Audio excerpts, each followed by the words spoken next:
Hey guys, I'm Dennis W. Hall. This is part 5, follow-up video to Carolyn's cause. It's roughly 9 weeks later. I'm back in Florida from California. Popped in, I figured I'd do a follow-up. Had to come in and help Grandma. Here's Dad with me this time. Go through bills. I figured I'd come down, just go through some bills. Maybe get a chance to go meet with the head doctor at the same doctor's office. And lo and behold, it turned out better than I ever could imagine. So a little follow-up real quick, don't want to bore you. After I left here, Grandma, literally, like I told you, the very next morning after the doctor started getting better, off the walker. Say hi to Grandma. Grandma, say hi to everyone. Hi, everybody. This is my dad. Dad, say hi, everyone. Hey, everybody. Anyway, so since then, in just the short 9 weeks, Grandma started getting better, but going through a lot of withdrawals. Sweating, nausea, and just feeling like crap, which was typical coming off all those drugs.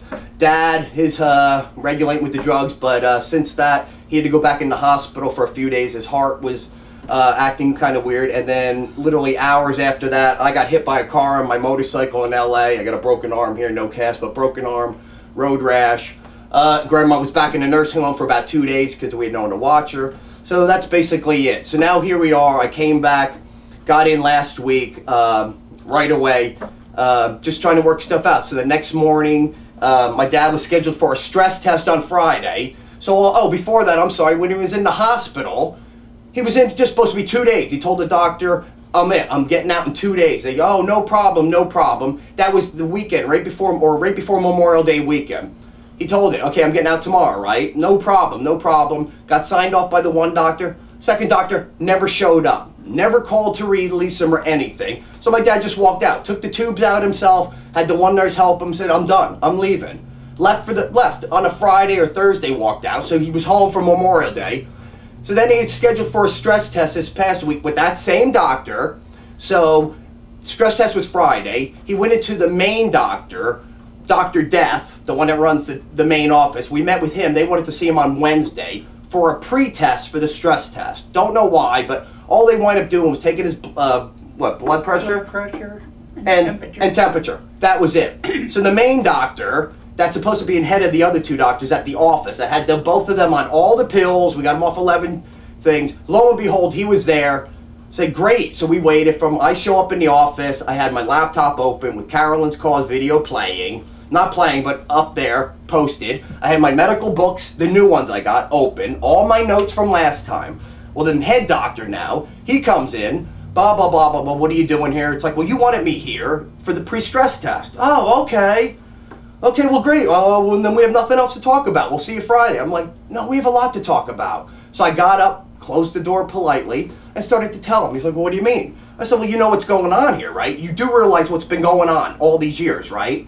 How my grandmother was way over-medicated. We started with my mom, how he basically sent her home with the morphine and basically OD'd her. Well, he got offended. Well, how could you say that? I thought we caught it pretty early, the cancer. Well, you caught it, and 4 weeks later, when you caught it, it was already stage 4 almost, and she died 4 weeks later. So how's that catching it early? But anyway, that was besides the point. So at this point, he already started getting riled up a little bit. So then we got to the real point, which was Grandmom's meds and Dad's, and how she's a brand new woman now. Not even 30 seconds, he started literally screaming at the top of his voice at me. This is the doctor, 11 years, same professional doctor who takes an oath to help and treat people. And what's all your commercials out there say? Ask your doctor. Well, I tried asking the doctor, and I got yelled at like a little child. And he kept screaming louder and louder and louder to try to shut me up, because that is what they do. They try to shut you up if you have any questions, and they make you feel like you're wrong and this small. He yelled at me. He's like, how dare you think all this misinformation? You go on the internet and read books, and how that can equal over 30 years of medical experience. My dad's sitting there, said, had to tell him 3 times, calm down, let him finish talking. No, well, I'm not good, screaming. I don't know how, but I tried to keep my cool, which I did. I sat there, I didn't say nothing. I just smiled and said, well, listen to the outcome, listen to the outcome. So everyone, needless to say, heard in the office. My dad, 3 times had to tell the guy, wait, let him just finish saying what he has to say. Screaming, finally, literally within seconds, started changing his tune and said, you know, it is a problem going on all over the country, and you know, there is a little misinformation you have there, but overall you do have very good valid points. Then within about a minute after that, He said, you know, in this case, it looks like your grandmother was way over medicated. Thank you. Start pushing off. Oh, you know, it happens all over the country. Do you read the papers? Over a couple 100,000 Americans are dying each. I'm like, yeah, I'm aware. I read the paper. We're talking about you, your office, my grandmother, my dad, all these 11 years. That's what we're talking about. Oh, well, you got to talk to the other doctor. That's what we did 2 months ago and got her off all these pills. Well, I can't be responsible for all his patients. I said, I thought you're the head guy here in charge of everyone.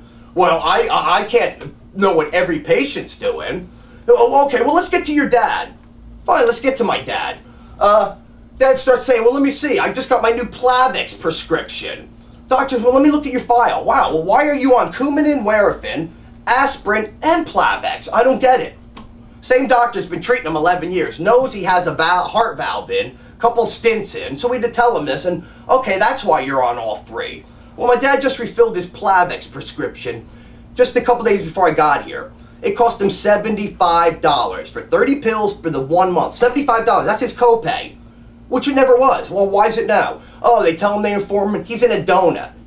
What's a donut? Well, you don't pay really anything till you get that certain part of the donut. Then you gotta pay a lot, and then when you get back to the other part of the donut, your payments are nothing almost. Great. He tells the doctor this. Doctor said, oh, it's expensive, huh?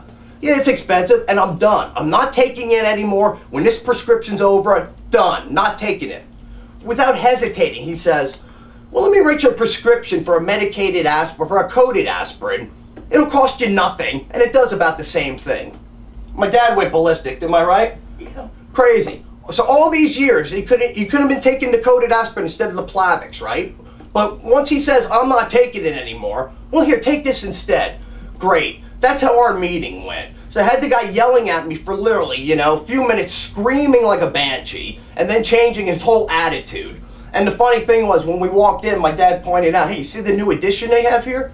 I'm looking around. He pointed out the suggestion box. Wonderful. First thing I did, I filled out a suggestion. Stop killing people. Stop over-medicating. You are killing these people. So I hope they take the suggestion good.